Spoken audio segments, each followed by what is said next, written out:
ব্যাগটায় আছে কিনা। আমি প্রীতম, আর সুজয় হলো আমার ফুফাতো ভাই। সুজয়ের বিয়ে, তাই শহর থেকে সুজয়ের বাড়িতে যাচ্ছি। ট্রেনটা আসতে দেরি হওয়ায় শিলিগুড়ি পৌঁছাতে বেশ রাত হয়ে গেছে।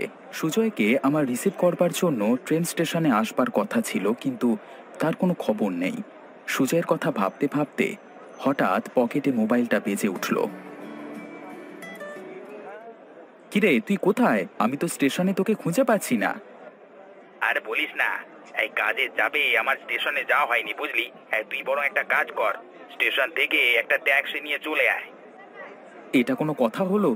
এই রাতের বেলায় আমাকে একা একা আসতে হবে? দেখ ভাই, সরি, আমি যেতে পারিনি বলে বুঝলি। ঠিক আছে, দেখি কি করা যায়। এই বলে কলটা কেটে দিয়ে মোবাইলটা পকেটে রেখে দিই।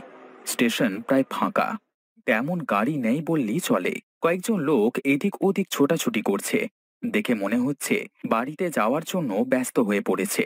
আমি লোকজনের ছোটাছুটি দেখছিলাম, এমন সময় পেছন থেকে একজন এসে বলল, বাবু,